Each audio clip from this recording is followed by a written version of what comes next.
And Jana, do you mind helping me watch the lobby and approve people coming in? I could do that. Thank you. Hi, thank you for coming today. I'm Michelle Mahalik. I'm the County Extension Agent for the 4-H program in Montgomery County.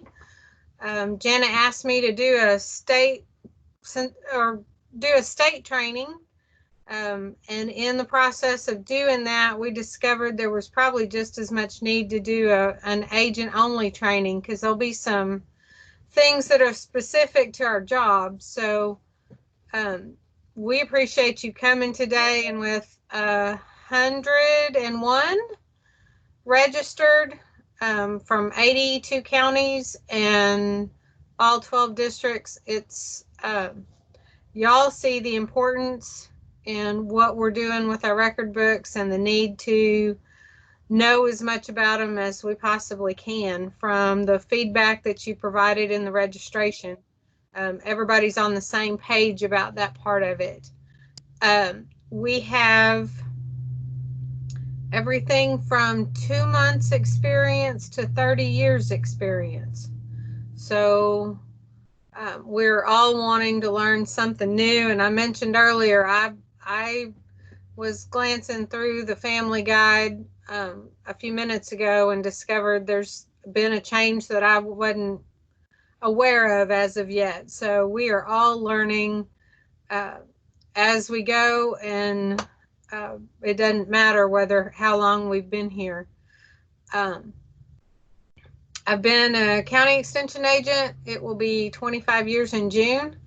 I grew up in the 4-H program, so I did record books. We had that experience, and it's never dull. It was always something exciting. With that, I'm going to go ahead and share my screen and start the slideshow.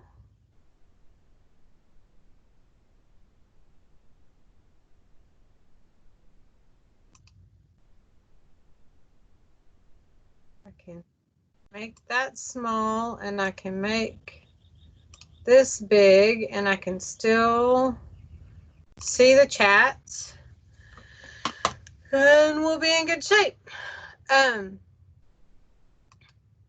So I changed the title of this slide presentation. We all have had lovely experiences with record books, parents chewing on us or one thing or another. And we've got to get in the positive frame mind, at least present that positive attitude to our 4-H members. So this is the good, the great, and the wonderful. Let's do the best we can to get that across to our families.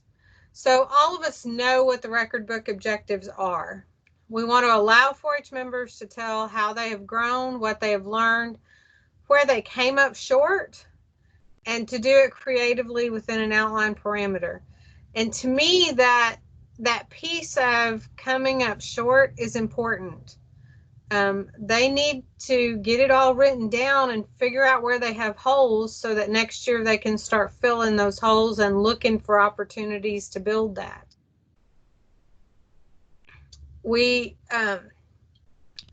To demonstrate the importance of keeping a written document of what's been done, a piece of that is just the record keeping skill, because we're going to need that for the rest of our lives, one way or another.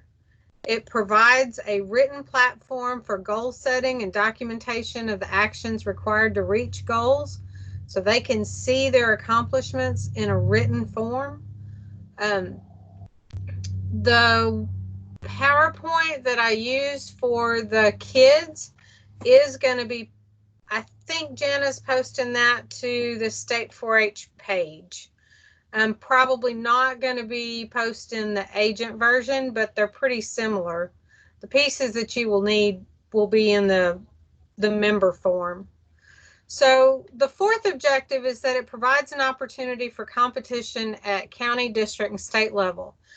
And I don't see that we need another competition. I do see that having an annual feedback on how you compare to your peers, where it's related to your project activities, your leadership and community service, is important as a part of that competition. It is, they are going to be competing for the rest of their lives in those areas, in their ability to perform or outperform their peers in the scholarship selection process, in college selection process, in job selection process, in job performance activities. So that ability as third, fourth, and fifth grade to see where they need to increase their activities, where they need to build that into their record book so that it's built into the other things they're doing. So those are the record book objectives. Like I said, it is more than just the record book objectives. It's a skill they're learning forever. And if you need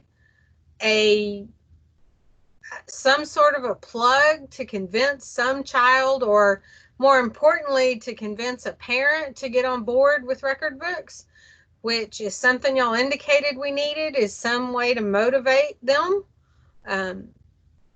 I had a young lady graduate from A&M University this past year. She is absolutely debt-free. She has zero college debt and has money in the bank because she took this skill of keeping records, of being active, of looking and hunting for scholarships to fill out, and she continued to do that through her college career. So, 3.5 years, because she graduated with dual credit classes, so she jumped in as a sophomore, and she's debt-free from Texas A&M University. I had another young man several years ago who applied for West Point and was very excited about the opportunity to go to West Point. And he was told that he was not a viable candidate because he was homeschooled and he didn't have any leadership. He didn't have any team activities to be able to prove he had the leadership skills. And he pulled out his leadership record book and shared that with them, and that was the deciding factor, and he got into and graduated from West Point. The other thing I've seen over the years a number of times is families will get focused on trying to have a competitive record book, and they'll go and do community service because they have to have it for the record book. And lo and behold, they get there, they have a good time doing it, they enjoy it, and so then it turns things around to where they are going and doing community service because they want to, because they enjoy it, and it's icing on the cake that it goes in their record book. And once again, like I mentioned already, it is a clear visual of their accomplishments. Where am I? What have I accomplished? Where do I need to build into and build those skills? So, like I said, we are all on board with that. You are in this meeting today because you understand that concept. So, a part of this is record keeping, and several of you mentioned that we wish we could get it started in the fall. I agree completely. I start in the fall with a record keeping training. If on the years that I go to club meetings, I do a 10 to 15 minute commercial for the trainings that I'm going to be having. Training numbers go up and record book numbers go up when I make the time to go do that. I also do, at that time of year, we talk a little bit about how often to record. And yes, it would be perfect every day, but I go through a series of questions. What'd you have for dinner last night? What were you doing on this day last week?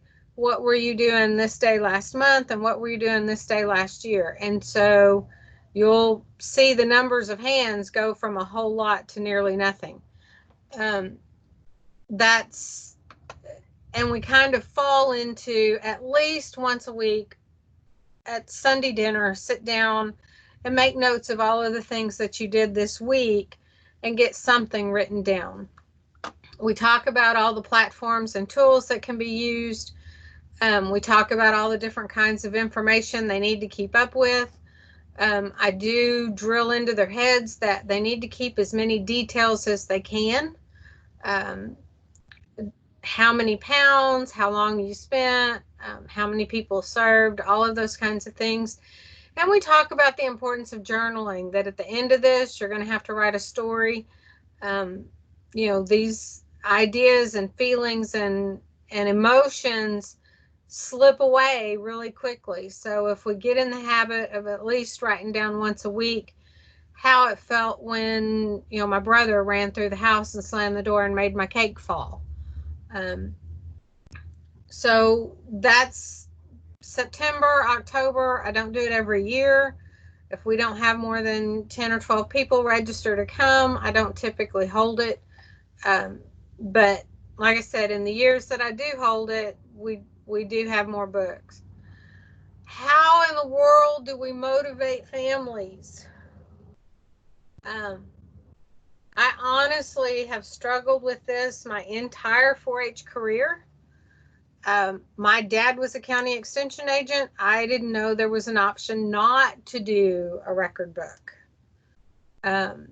So it just was a part of it. And what I have finally come up with is, one is asking the audience who can name a job that does not have to record something. So it is a skill you have to have. I have yet to have anyone come up with a real job that employee wouldn't have to record something about it. And then the next 3 questions, especially when I go to club meetings and do my commercial, I typically hit them with the next 3 questions, because you and I both know if we don't get the parents on board, it's very unlikely that a child is going to grab a hold of this and decide this is something they need to do. So in a way to try to get the parents involved and motivated and help them understand what this is about, I asked 3 questions. Who will be going to some kind of school after high school or expect their kids to? Lots of hands go up. Who has the $15,000 or $20,000 a semester it would cost to go to A&M? No hands go up. And then who's going to rely on the scholarships and grants to be able to go to that education beyond high school?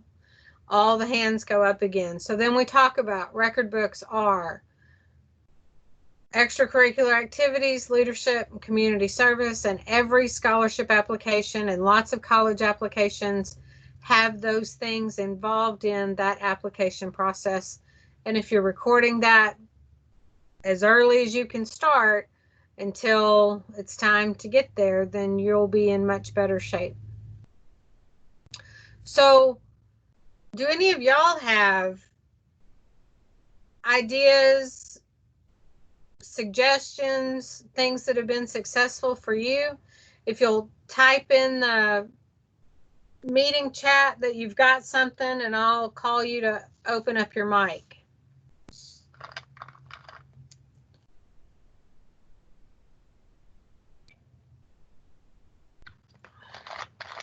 Okay, is this meeting chat not scrolling like the last one did? Nope. So nobody has any ideas about...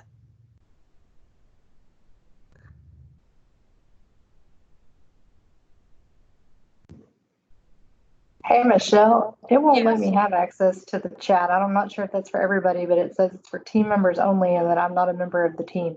Oh, lovely. Well, please share. What have you got?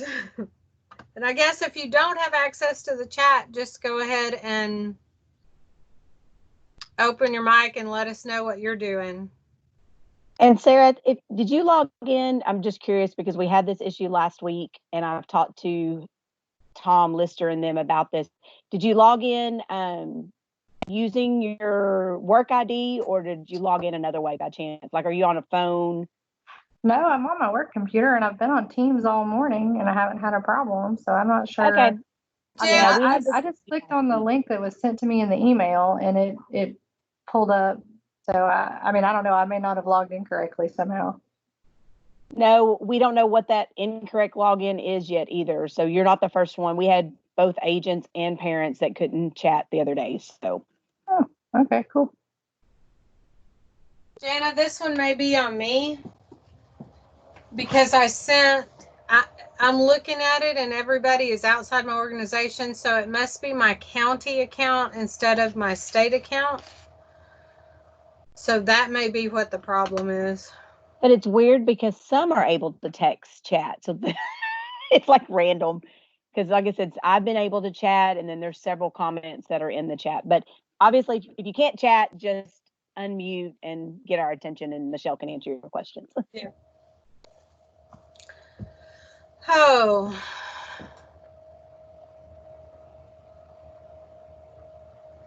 So, yeah, basically the focus is promoting the scholarship opportunities to the parents as a way to try to motivate them to get on board with this.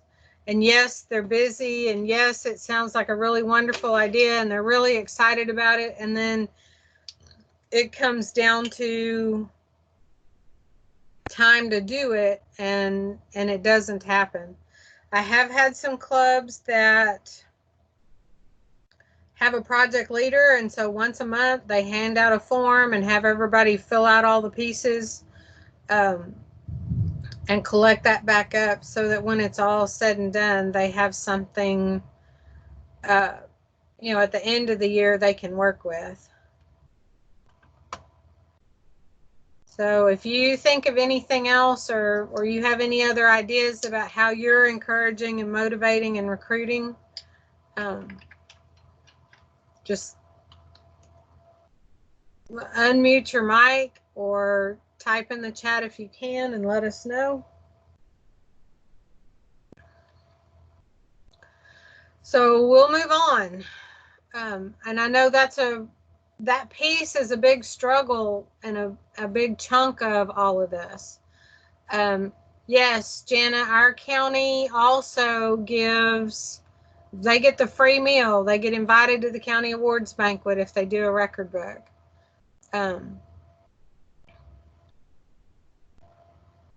Anne has got a student who's gotten a bachelor's from A&M and is debt-free, a bachelor's and a master's, because they've taken this skill and carried it on from there. That's great news. We'll move on. So in my survey, some of the words that came up are boring, time-consuming, tedious, hassle, necessary, evil. And I think that's the one I hate the most. Intimidated and that they're hard. So all of those things are how we're feeling about it. It's how our families feel about it. I don't understand why it's a necessary evil. Kids that are doing foods and nutrition have to wash the dishes after they practice their dish. Our steer kids have to go clean the barn. Neither of those things are called a necessary evil. Record books are just a part of the project. It is recording what we have done in our project this year. So I don't understand why it's called a necessary evil. I also don't much tolerate hard. For those of you who had to do your record book on a typewriter, and when you got to the bottom of the page and it didn't fit and you had to go all the way back to the top and type it all over again, the computer capabilities that our 4-H members have today are nothing like that. They can copy and paste. They can cut a few words out and make it fit. I just don't entertain conversations about them being too hard. Time is another one. I have 3 younger brothers. You can imagine what our house was like during record book time, trying to put 4 record books together. So I didn't say it was easy, but it can be done. It can be accomplished. So the one thing that I think we have to do as county agents is change our perception and change our attitudes about it and throw all of those words out the window. Well, it didn't fly away like it was supposed to. We need to change that into they are useful, they are beneficial, it teaches a skill. All of those positive words that you all have and you understand that it's important, but we've got to focus on that part of it to be able to move forward and encourage our families to do it. Looking at it on the bright side. And yes, on occasion I'm a little Pollyanna, but it makes it easier to be enthusiastic about them, to try to get a family to be enthusiastic about them too. Corey did add in the chat about motivation, that there are some county scholarships that are tied to completing record books. So you're not eligible to apply for the county 4-H scholarship unless you've completed a record book. And that's another incentive that we use here also. So all of our positive words, let's keep them in mind when we start talking about record books. So our 4-H record book is a resume building rather than a financial report. And I have had families sit through the training and, well, where is this? And where is the, all of the receipts? And where do we put all of the money that we've spent? That's important for the kids to understand that piece. And the summary of that financial accounting goes in your record book, but it is not a financial report.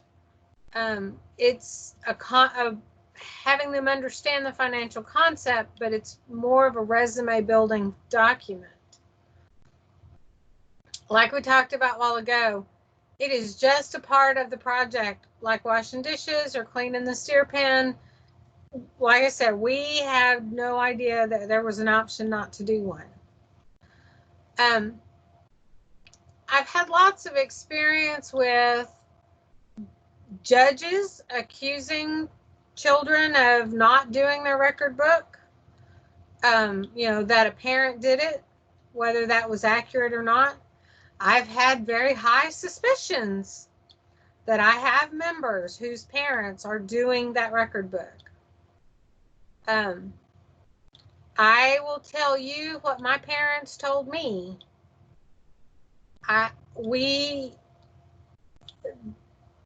That child is not getting the same education and experience from this activity that I'm getting, because I had to do it myself. I had support and I had help. And so it's not a matter of, and I tell your families this when I'm doing the training for the families, it's not a matter of sending the kid to the room and making them do it by themselves, regardless of what age they are. It's also not a matter of sending them to the room and mom or dad sit out at the table and do it by themselves. Kid gets nothing out of that. Their 4-H project is a family affair. And so this record book is a family affair.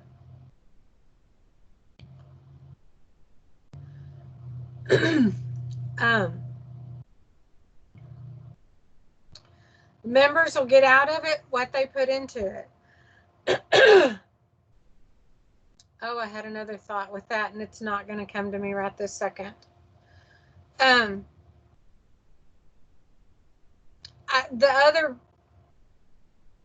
other similarity that we draw between our other projects is lots of times we suspect that there are children who have never been to the barn to work with their animal.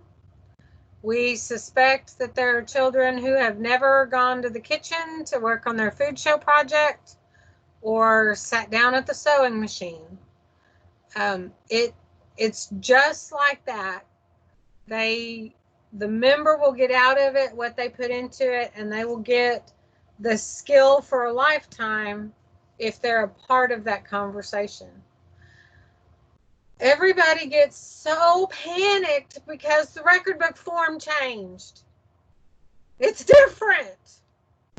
I am here to tell you from experience, and there's 3 or 4 others on here that can do the same thing. The information that is in this record book and the way that you present it, the way you word it, has not changed at least since 1980.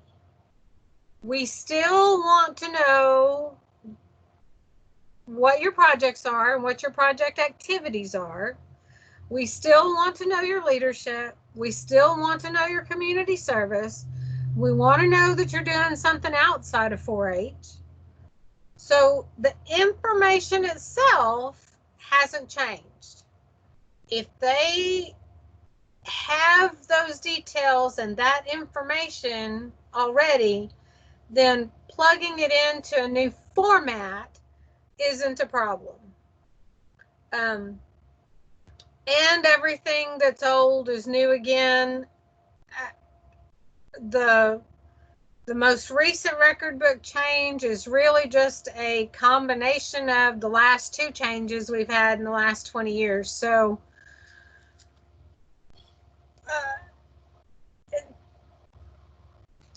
as long as you're keeping up with the information, regardless of how the format changes, it's not difficult to adjust at all. We have to read a little more carefully. Guilty. But I don't think it's too difficult. The biggest thing is this record book is nothing to be afraid of. Everybody's scared to get started. That is the hardest part. I will not lie to you. Just actually sitting down and writing the pieces in the holes is the scariest part to get started with. If you can just get through that 1 year, it'll be much easier to know what to do the next year.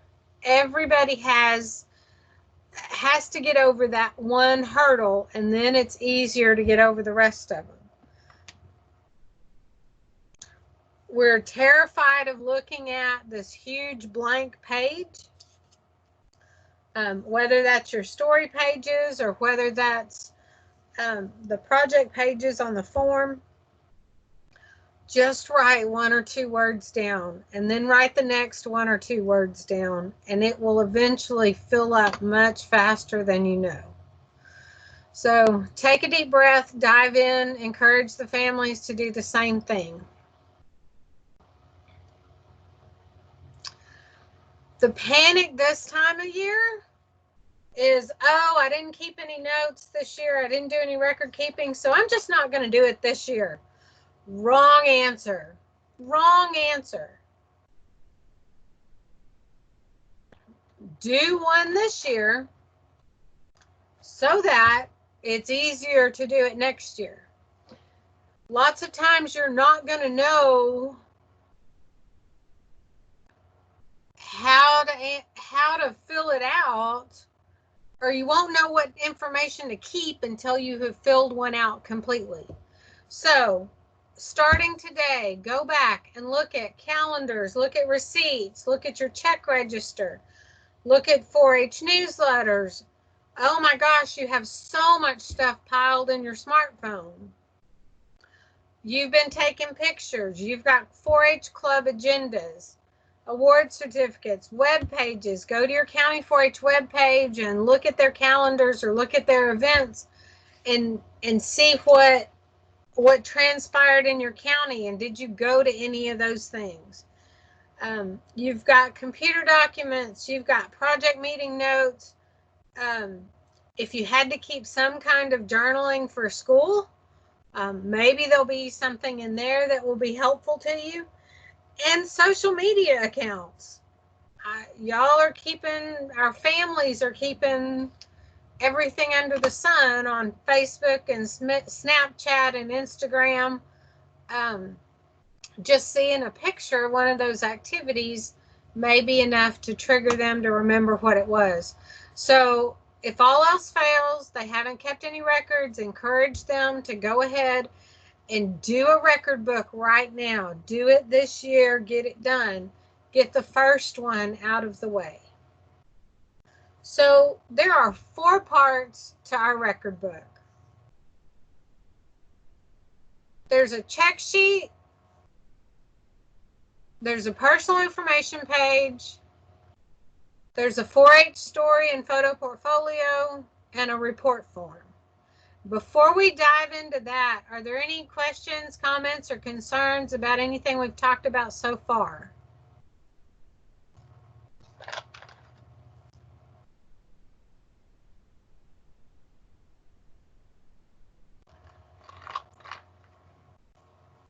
You can unmute your mic and ask or tell or...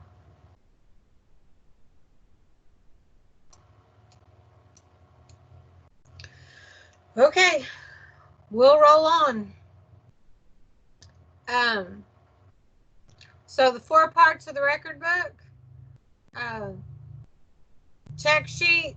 Oh yeah, I have to fill out my name and county and district, age division and category. That's hard.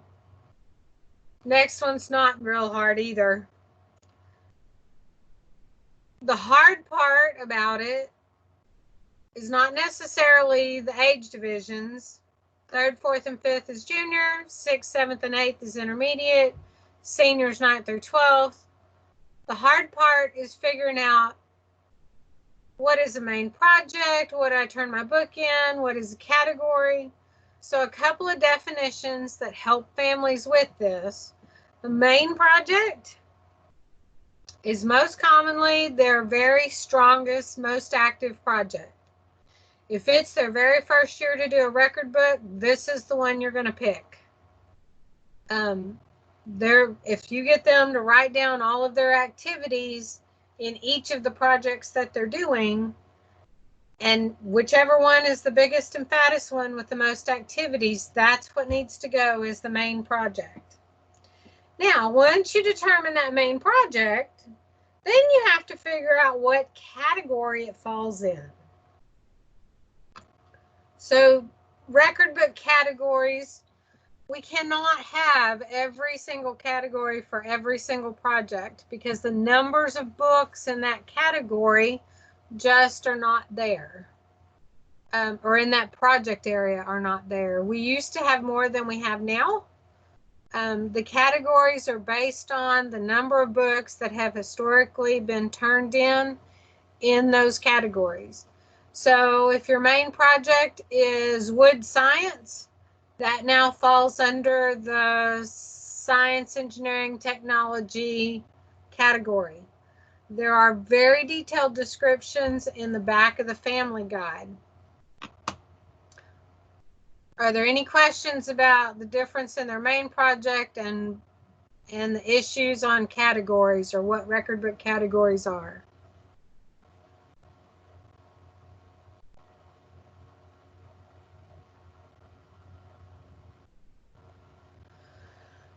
Okay, we will move on. So in the family guide, your 4-H wood science story and photo portfolio, you are going to answer questions about the information about yourself, your family, and your community, when and why you joined 4-H, your project goals, Now, this includes your project activities, starting with your main project, and including all of the projects that you're doing, or at least the big 3 or 4. How 4-H has helped you become a better leader and citizen, and what you have learned through leadership and community service activities. And finally, how being a 4-H member has helped you set goals and develop new interests, and if 4-H has influenced your future plans or career goals. Now, in the family guide on page 5 is all the very detailed minutia of here's how long it can be, here's how long it can't be, here's what needs to be in there. I assure you,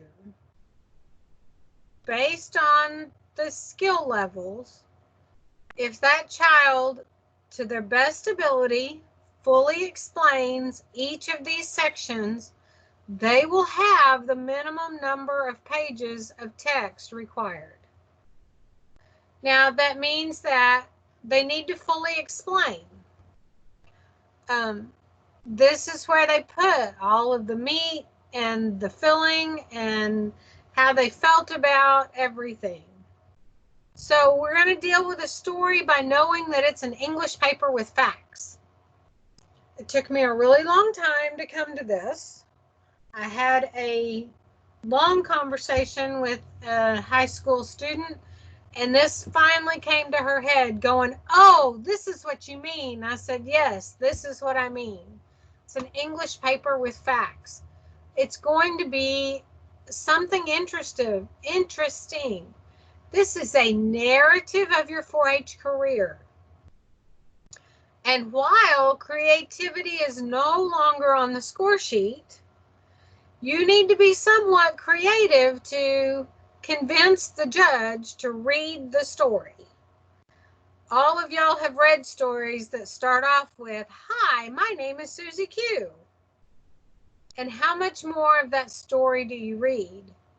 You've read stories where they've basically taken their form in bullets and they've thrown it all together in sentences that don't transition well, that aren't in a narrative form.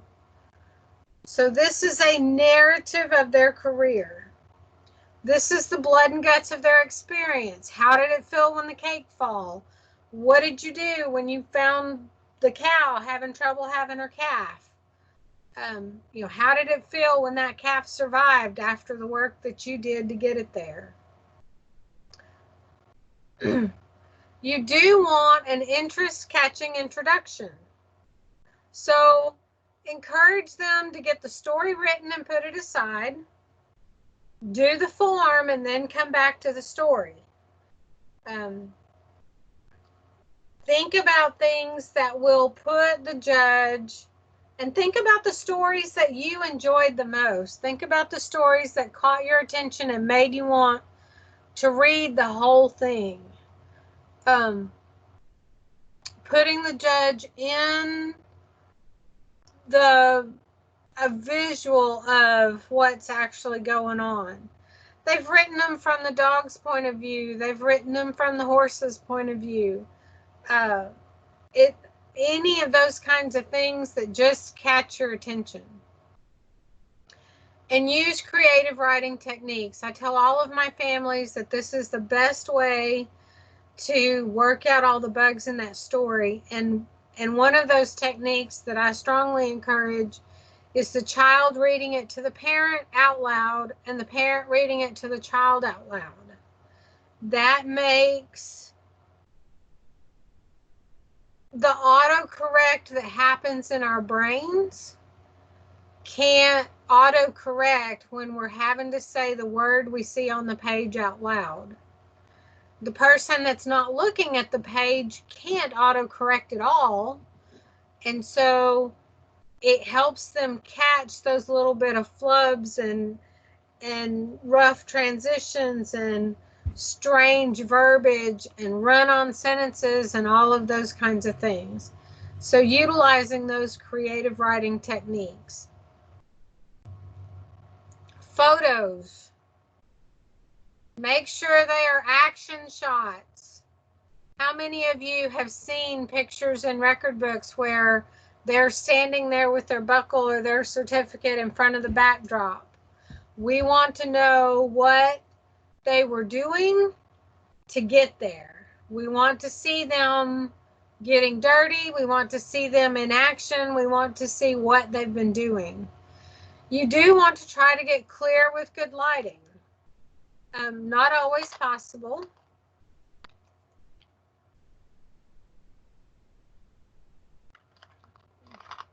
It's not always possible, but do the best that you can. And the filters and the editing that's available today is just out phenomenal. Captions are optional. So when you are judging and you see a child that didn't put captions, don't tell them they have to have captions. They are optional. My argument is, if they are going to use captions, make them count. Fully utilize the space provided in this record book and take every advantage of it.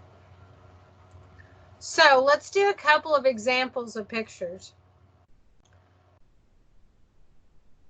This one, her caption is making hair bows at San Antonio. Well, I can kind of see that. I really want to know what's going on behind it. What's the value of this picture if you spent space in your record book to put it here? So let's tell them behind the picture.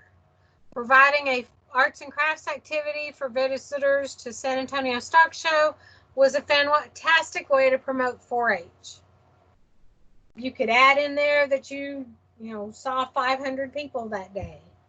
You don't want to take up too much space with it, but you do want to make it count.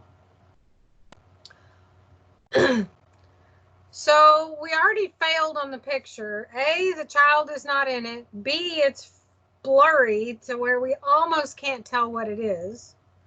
But we put a caption on it that says, "I'm clipping my pig. I can see a pair of clippers in there." Okay, I can see that you're clipping a pig.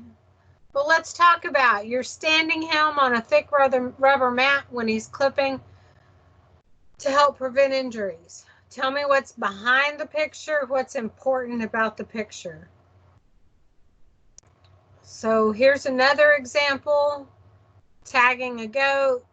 I'm learning about tagging, but identification and keeping it clear.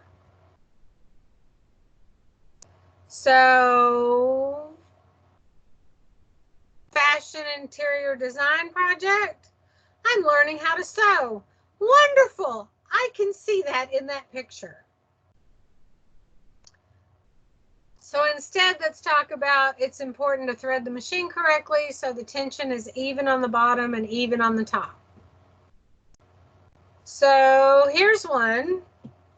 Food challenge. Have y'all got any ideas of a caption we could put on here?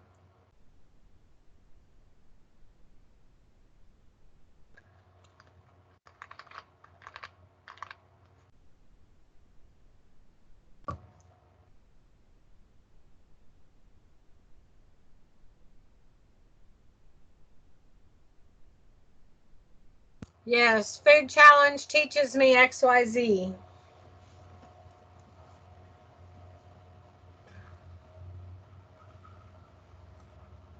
Exactly, you've got the right idea. And some of y'all would have a whole lot more detailed information about it. This is just practicing food challenge at the county workshop helps us determine our strengths and weaknesses to better the team. So I have plugged that I went to a county workshop. So that's growth in my record book, because I was only doing stuff at the club and now I'm doing stuff at the county. And maybe it's a leadership deal. Maybe I'm teaching how to do food challenge. So the family guide tells us that the combined portfolio should meet the page limits listed on page 5. The text is to be double space type. using a minimum of 10 point or equivalent font size. I can assure you if they use bigger to try to fill up space, a judge will identify that. You've identified that. If they use smaller, for those of us that have been in for several years, it's hard to read if it's smaller than 10-point font. So make sure they follow that, encourage them to do that. So here's another one that I've seen on notes from other judges when they come back to us, that you have to place the photos in the story, or you have to place all the photos at the end. Neither of those are accurate. The photos can be utilized any way you choose to use them, that child chooses to use them, and however they are best suited. If they're telling a story about having to pull a calf and they have a picture of being elbow deep trying to help pull the calf, then they don't need a caption if they get to put the picture right next to the paragraph. On the flip side of that, if they're not comfortable using word processing and they don't have the skill of being able to plug them in, I will tell you, using Word drives me nuts. I can't put those pictures where I want them. So maybe they put them all at the end, and yes, maybe they put captions on them because they're all at the end. So for those of you like me that have been around a while, and we used to have extra pages in our photography book, we are no longer having extra pages in the photography book. So if they turn their record book in the photography category, they're going to have the same number of pictures in their story as everybody else. So that is the other one of the things that we'll need to be aware of. So what questions do we have about the story?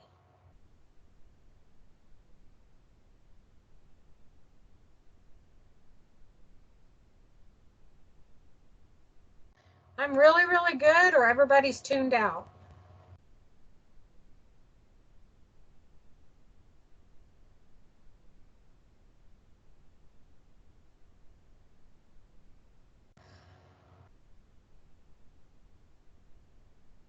A good intro. One that we have used is,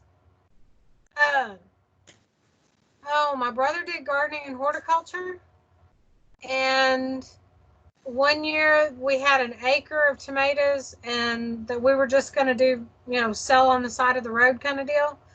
And the market fell out of the tomatoes. And so he started his record book story off with, imagine a hot summer day and the smell of rotting tomatoes wafting into the house from the field. Talk about a gross concept, but at least it got them started thinking about where he was going with that story. And then he went on into, how it happened and why it happened and those kinds of things. So Jolynn had the suggestion that if you're plugging pictures into the story, they should somewhat relate to what you're telling about. So it doesn't mess up the flow of the story. It's like if you're talking about pulling a calf, don't put that picture like 3 down. Keep them related to each other. It makes an easier flow when you're judging them. Yeah. So just to keep from having blank pages in front of you, start off with, hi, my name is, and start answering those questions. And as they get through the story, they'll begin to figure out a flow to it. And like we said, put the story aside, work on the form, and then come back to the story and replace that, hi, my name is, with some kind of off to the races kind of a thing, something to catch their attention. I do have a really, really old document that we used in trainings as a kid on stories. I can send that to Jana and see where that has some really good examples in it.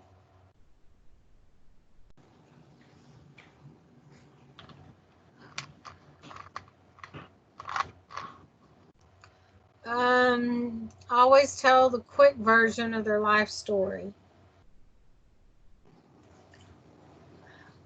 What about telling stories in like third person or something like that? I encourage it. That's a part of the creativity. That's a part of grabbing the judge's attention and making it interesting to read. All of y'all have sat down and had to judge 12 or 15 books. Which books did you read the whole story in? The ones that started off with "Hi, my name is," or the ones that went into and took the time to come up with something else? So the story, their story is their whole 4-H career, but they really need to focus on the current year. So they're being really the quick version of their life story. They need to fully explain that piece of it, how they got into 4-H, and their background, so that the judge can get a sense of where this is going. So Miranda's saying she tells her to create a theme. Maybe it's a 3-ring circus, running bases at the softball field. Each could be a different project to their 4-H year. I had one that wrote it in chapters. I've had them write it from the perspective of the dog, or the project itself. I'm trying to think of what else. Definitely give exciting details. You want to put that judge in your place when you were experiencing that event. So when you're talking about, when you're focusing on your community service, don't give us a whole list of every project you've done this year.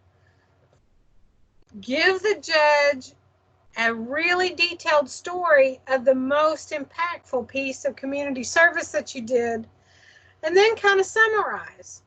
You know, I did 500 hours of community service this year. We helped these 5 or 6 different organizations, but the one that meant the most to me was serving food at the soup kitchen. And then tell us, why did that make the big impact? Go really deep into that one.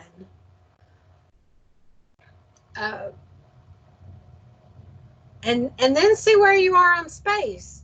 If you still have space, then go back and give us a little more on leadership. Go back and give us a little more on something else. I most commonly find trouble with when students have a too short one and we start expanding and asking these questions and pulling it like eye teeth to get out of them the details to put in their story. By the time they get the details in the story, the next thing that you discover is they don't have room to fit in it. Casey, did I miss? I tried to answer Casey's question. Did I get close?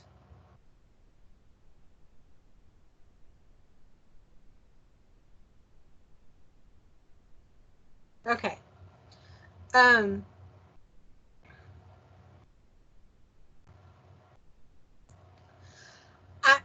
I don't want details like, oh my goodness, I had one. I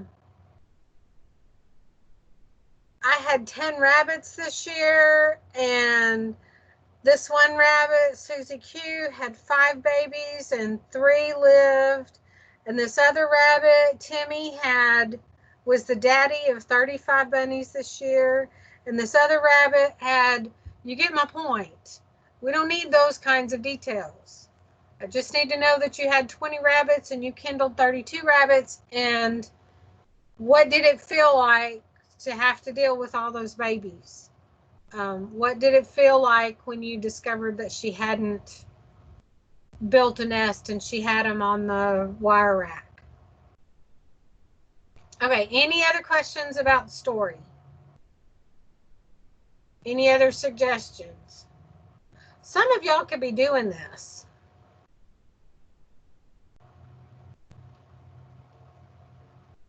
It's kind of hard to know what to talk about when I know some of you know more than I do. Oh, wow, Corey, thank you.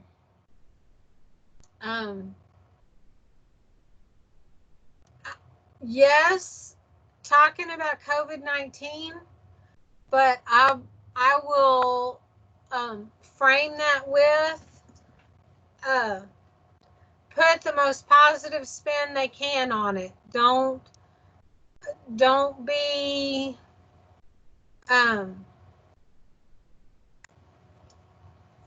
you know, how sad it was, yes. How hard it was to get through it, yes. But that we are getting through it, and that it's, you know, given me the opportunity to do this that I didn't have before. It's given me the opportunity, you know, a chance to try something new. So yeah, a lot of us are going to be writing about COVID-19, but don't be negative Nelly on these things. Don't figure out some way that you have turned lemonade out of lemons.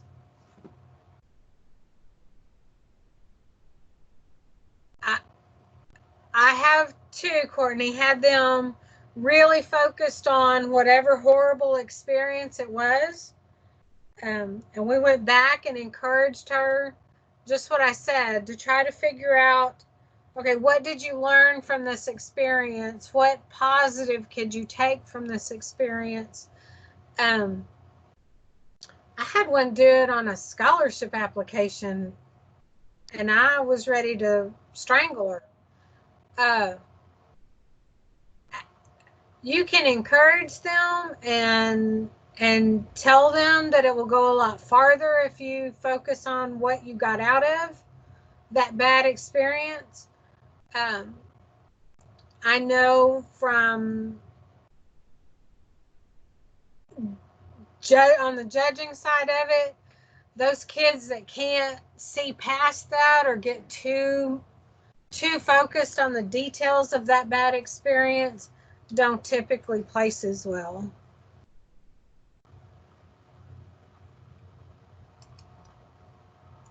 So Jana said that her son had a bad experience in the beef project, but focused on the outcome of starting a rabbit project for the county that he would not have considered had his steer not gotten sick 3 months before the county. So all of us know that, you know, when one door closes, another one opens, and helping those kids focus on that open door is what we need to be doing, and me, myself, and I need to do that too.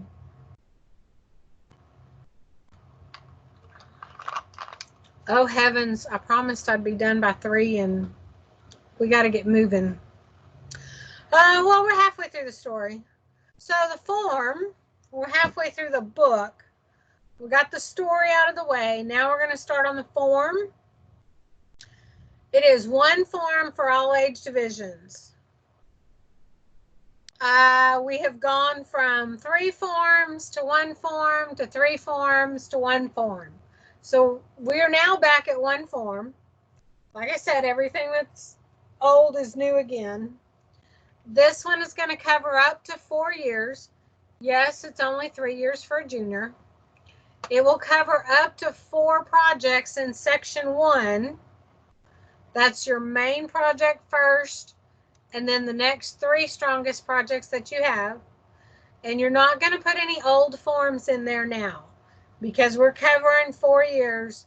The old forms are once a year, so we don't need those in it anymore. So how we're going to manage the form, different from the story. This is a summary. This is the skeleton of your experience. I told a young man bare bones, and when I got his book back, I did not explain that it didn't need to be sun bleached, completely bare bones. It does need to have enough structure that we can tell what you did. So it is the skeleton. If a child is running out of space, because used to they had 3 pages for 4 projects for 1 year. So they only had 4 chunks of information. Now we have up to 4 projects for up to 4 years. So maybe we have 16 chunks of information. Our seniors are going to have to get to where they are picking and selecting high quality activities. You can help them do that. Get everything in there, and then once you have everything there and you think you're running out of space, start summarizing, start picking out the high stuff. You do want to showcase your growth. So growth for our 4-H members is not necessarily, I did 1 rabbit the first year, I did 2 rabbits the second year, I did 3 rabbits the third year. Growth is, I did stuff at my club level, and I didn't go anywhere but the club the first year. The next year I started doing stuff at county. The next year I tried something new. I added a new project. So growth is just getting outside of their comfort zone and doing new things. So I struggle with, and there's no instruction, there is no guideline, there is no rule on how these pages should be done. And it is, section 1 is your project page. Section 4 is your other projects. So that's anything above 4. And section 5 is your non-4-H. These are blank pages, and they seem to be the most terrifying pages for everybody because there's no structure. What do I do? We just finished a whole bunch of blank pages with paragraphs. So for some reason, they tend to put paragraphs here. And I want to show you a couple of examples with paragraph versus bullets. And I know these sections are not sequential, but they have the same style format.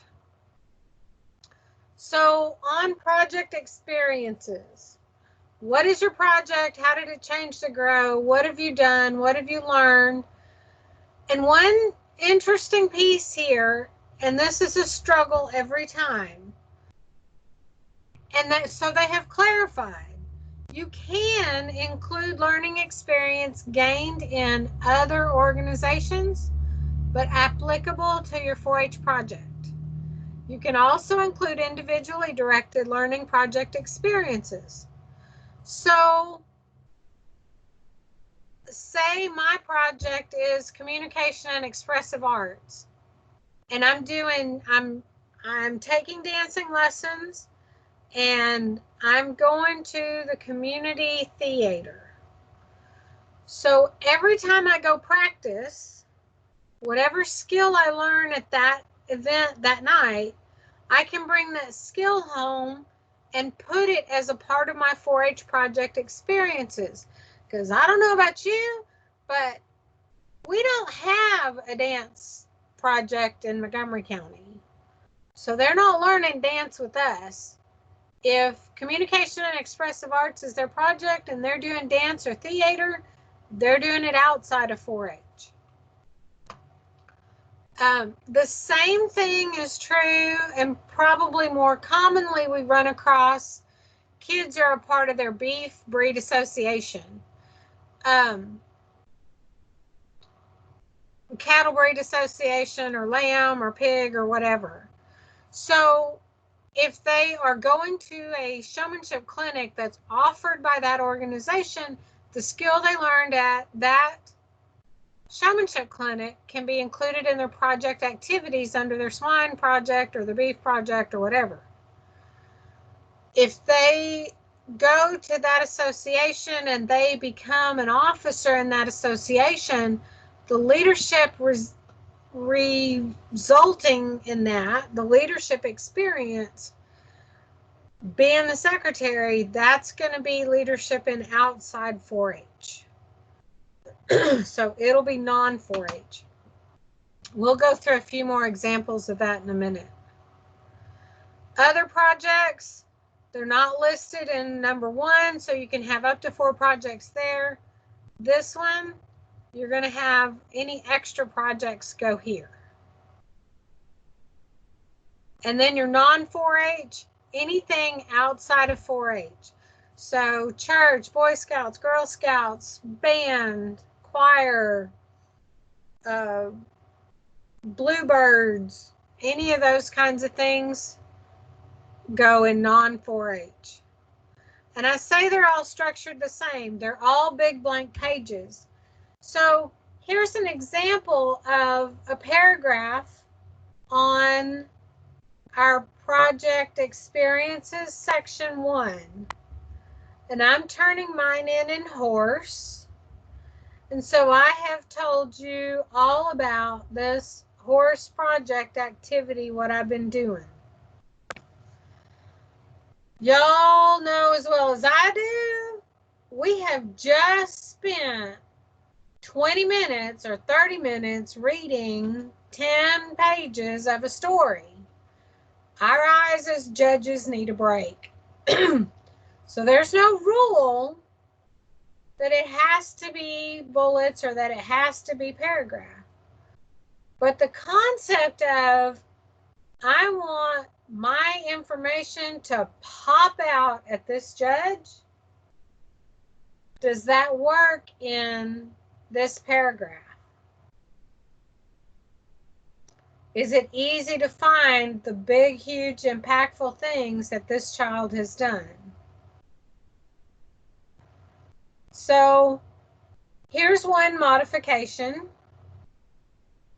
I've got my horse project. I've got 15 club level project meetings.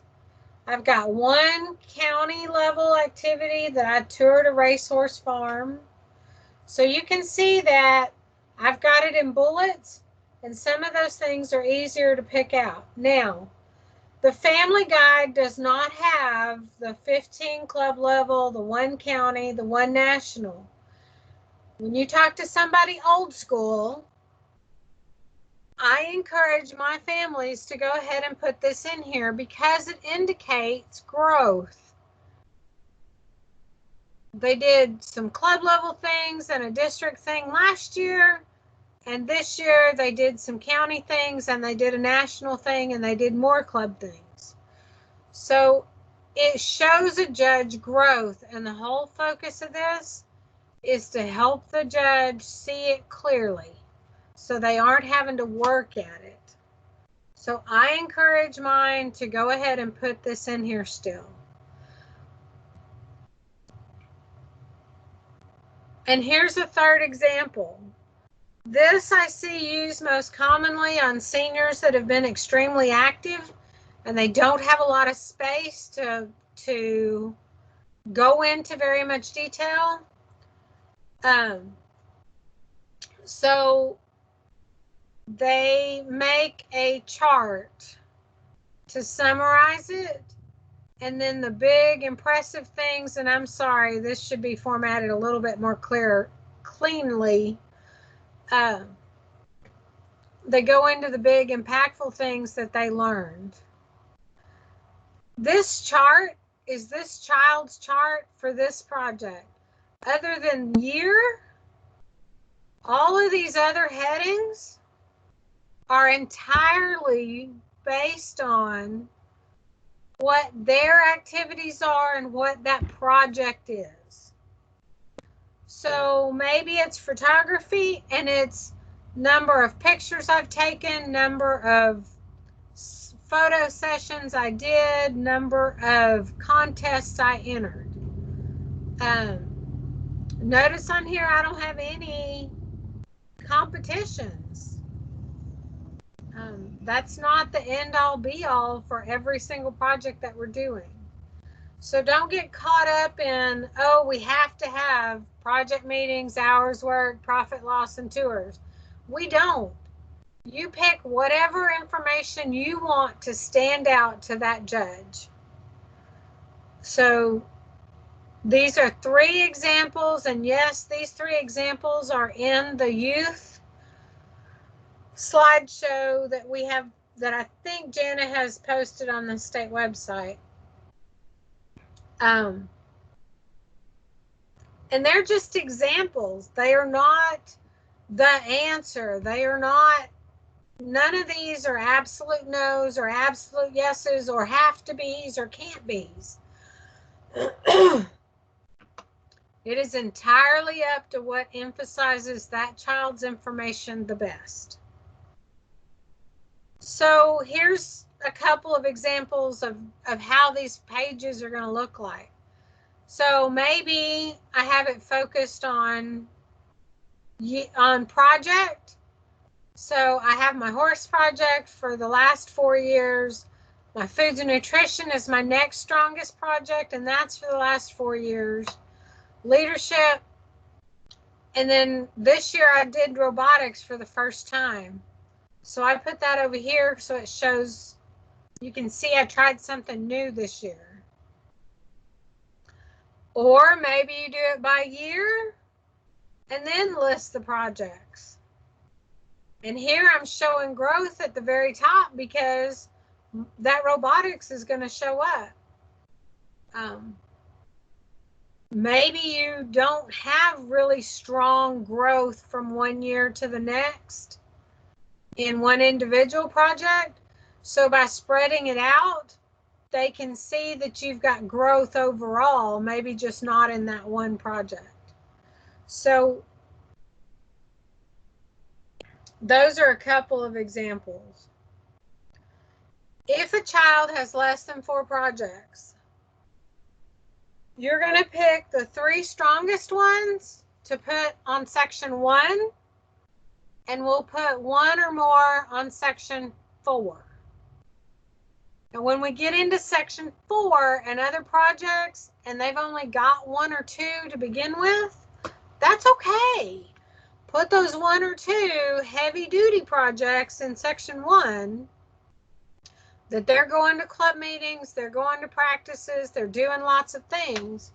And then in section 4, let's put some at-home self-directed projects.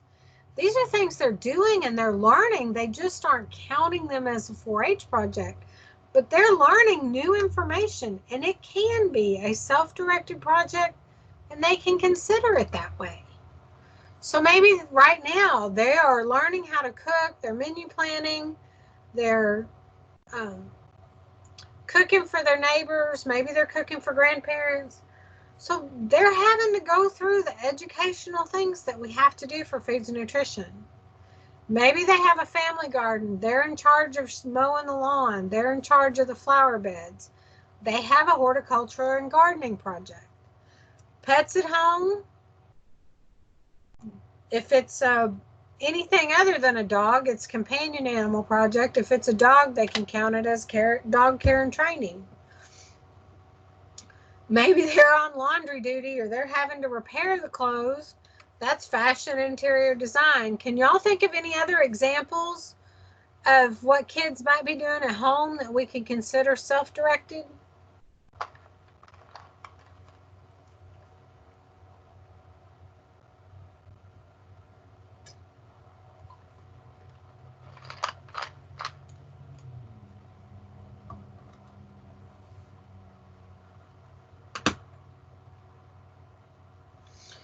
Okay, we'll move on. On our non-4-H page, yes, photography is definitely one that they're probably doing and don't realize it. I do have a 4-H'er who's using their baseball as a health project because brother's way into 4-H and he's not. So great one.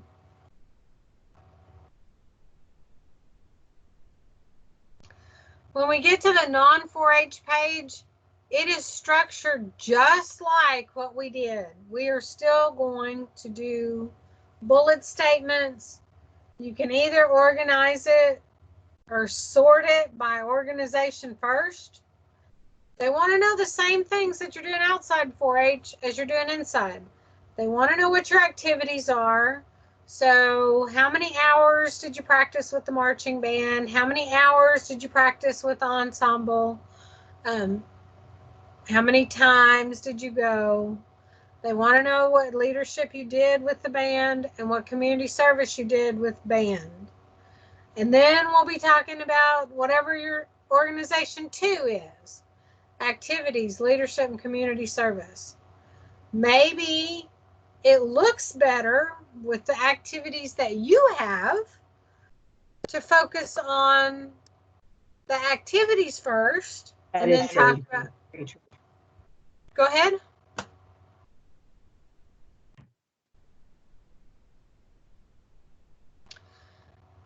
Whew. And then talk about all of the activities in each organization, have another title of leadership and talk about all the leadership in each organization, and then have a title of community service and talk about all the community service in each one. Okay. The total focus of all of this is you make it emphasize your experience so that there aren't examples out there and there's not a whole lot of guidance to where this should be. That's why, because we want it to focus and emphasize your individual experience, and we can't put a structure out there, an example out there, a end all be all to fit every single person's activities as an individual. So that's why you're not seeing those out there, and play with these formats. See what works best for each child at the experience level they're at. Leadership, elected, appointed, promotional, volunteer. The big critical thing with all of this is that it supports, helps, or benefits the 4-H program. So if they are selling tickets for the barbecue cook-off, selling tickets for the barbecue fundraiser, it's helping 4-H, it is leadership. That's what that page looks like.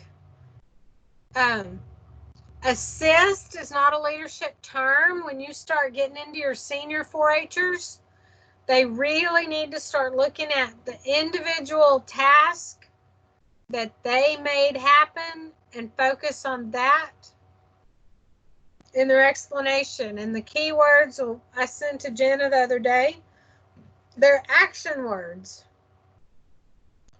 So some examples, 4-H junior leader, they've 5 club members to do record books. I conducted 3 meetings.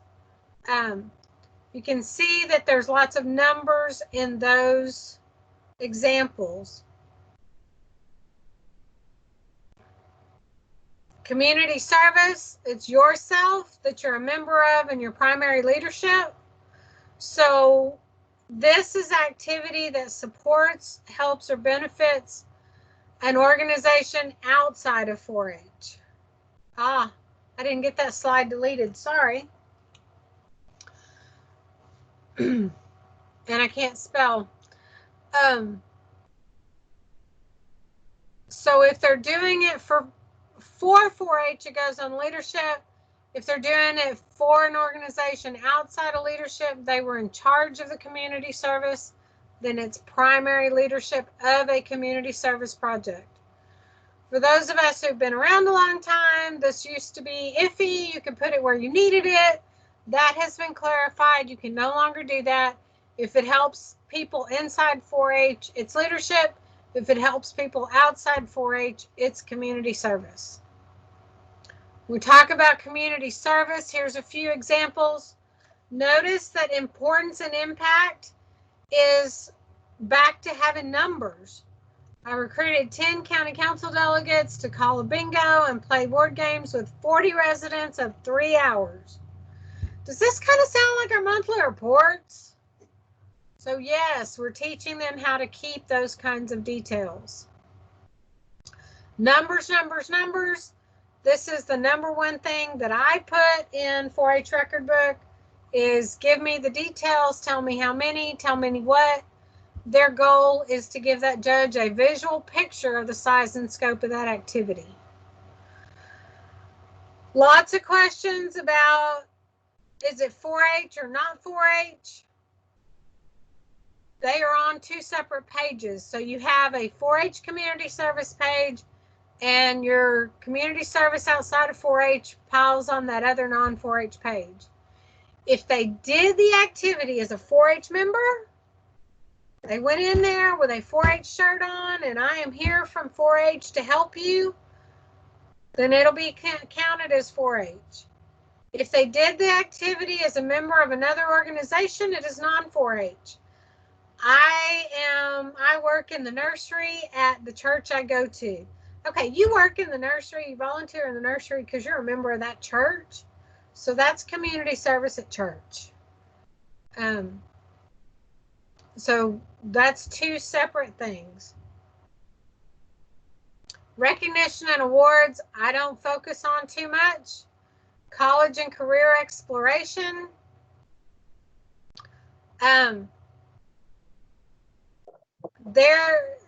This can include anything. So speakers at club meetings, college tours, how does a 9-year-old get college and career exploration? Well, these are some of the things that they can do. Maybe they ask their vet a question. Maybe they ask the guy cutting meat at the counter a question. So there's some ideas of things that can be included for that. I do want to focus a little bit on judging. Those judges, you and I know this, they are moms and dads and county agents and program assistants and interns, and sometimes some of our coworkers that didn't really want to be there anyway. So they are not all experts. And every one of us sits down at that table with our own personal experience, our own history, our own perception, and our own preferences, which is fine.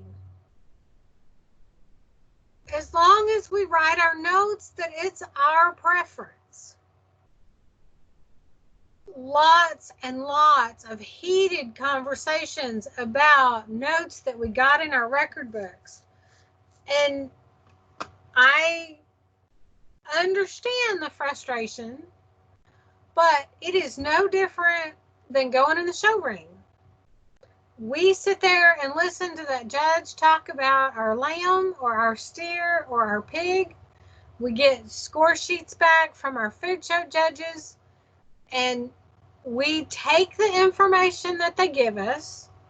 We decide what pieces fit our program, and we discard the other pieces of that information. If we think we can make a change by what they said, then we try to do that.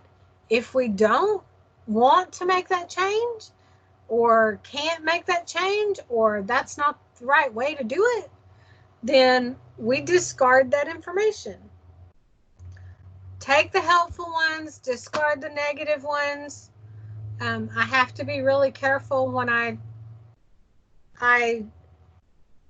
try to be very politically correct when I tell someone, here's where it says in the book that this is an option, or here's where it says in the book, it doesn't say anything about that.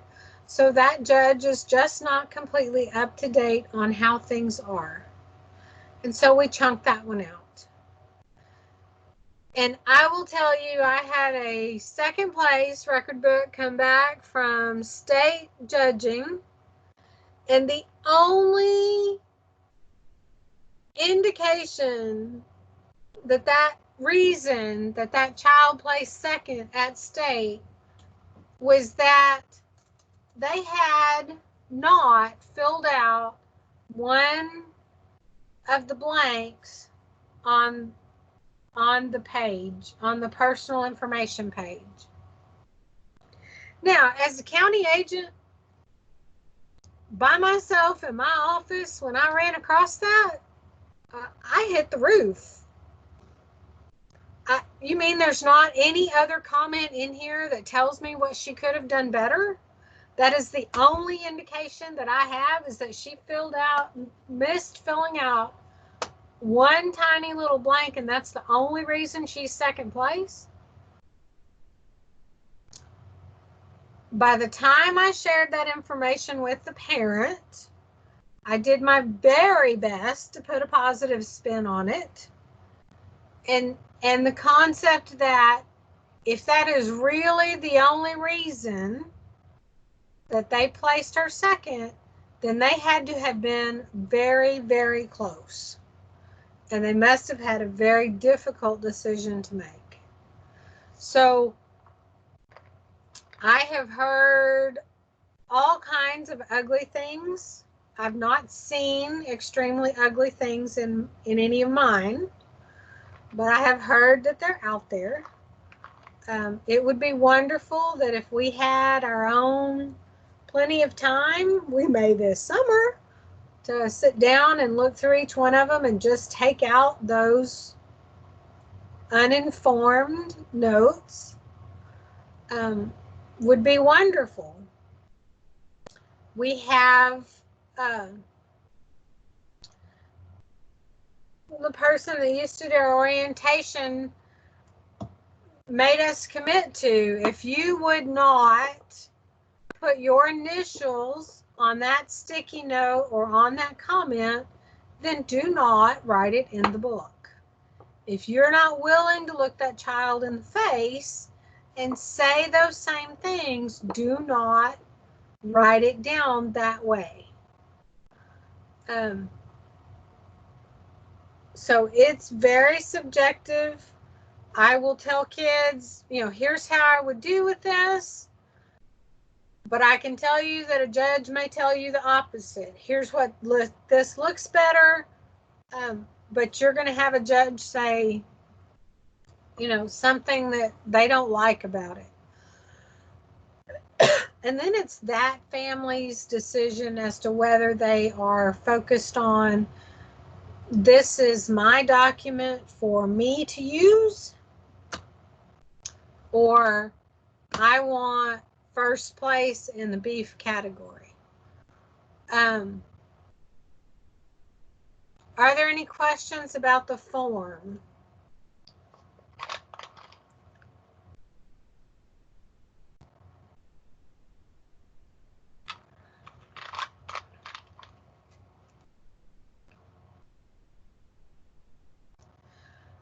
The rest of this is just a bunch of examples. I think I will be glad to sit through and go through them if anybody would like for me to. The one big, huge takeaway from all of this is encouraging these families to make this a celebration of their accomplishments for this year. Make this family time, whether it's positive time or not. We still, to this day, the other night, had a conversation with the 4 of us, 5 of us, mom and 3 brothers, about record books, and remembering how exciting some of those days were. So it's funny that we laugh at all of that now. It's odd that we don't remember just how bad it really was. Now, Mama does on occasion, but none of the 4 of us have nightmares about it in life. All 4 of us have used this skill at some point in, even though the boys are not in extension, in their jobs and in their careers, they've had to use this skill for something. Any comments, questions, or concerns? I will be more than happy to stay on and visit. But I appreciate your time today. I hope that this was helpful. We will be doing Zoom for another round, 77 or 78 kids tonight. So you've mostly seen the same slideshow that I share with them. Hopefully I hit the middle of the road today and you feel, the newbies feel more confident and the experienced ones have an idea of what's going on. So thank you again for coming.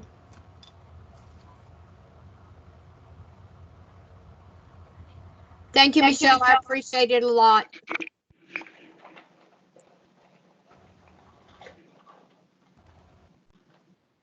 As of right now, obviously, we're still waiting to see any changes going forward, but more to come in regards to record book judging. I know most of our district contests are scheduled for the first week in July, like the 7th or 8th, depending on which district.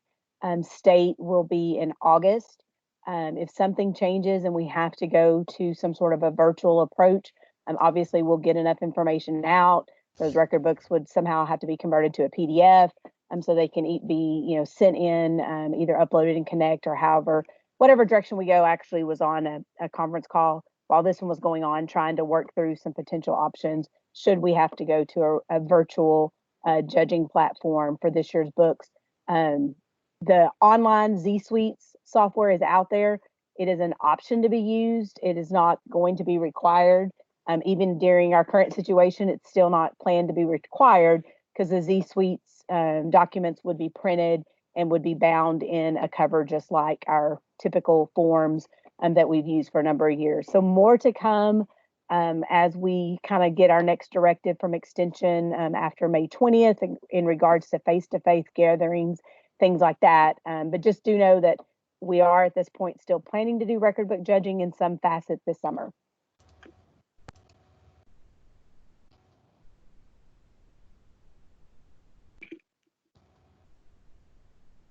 And we will, once Michelle gets this recording, she will email it out to y'all.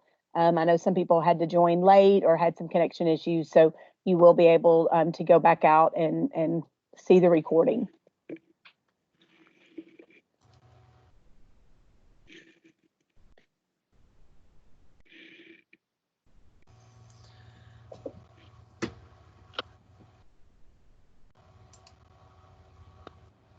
Thanks again, Michelle.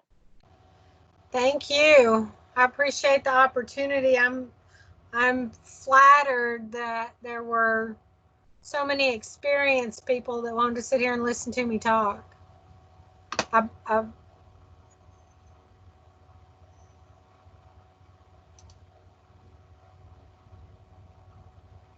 With my green hair. I was just going to say your hair's still green. I guess that'll be a while. Yeah, we'll see.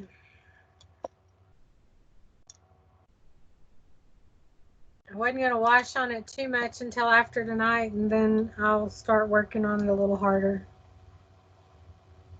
That is true dedication to becoming the record book fairy to dye your hair like that. Or maybe it was just better than the wig you were wearing.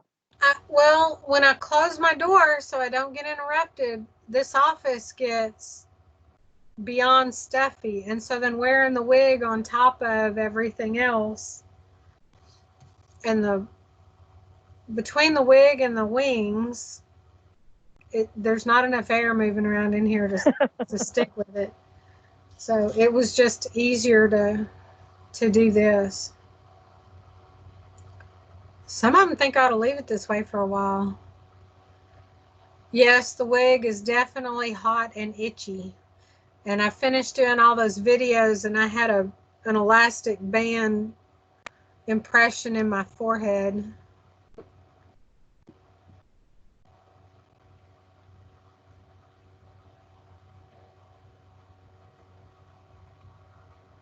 Well, thanks again, Michelle. And hopefully tonight's Zoom will work. And as soon as like I said, I'll log in a little bit early and then get you host rights. So we should be good to go.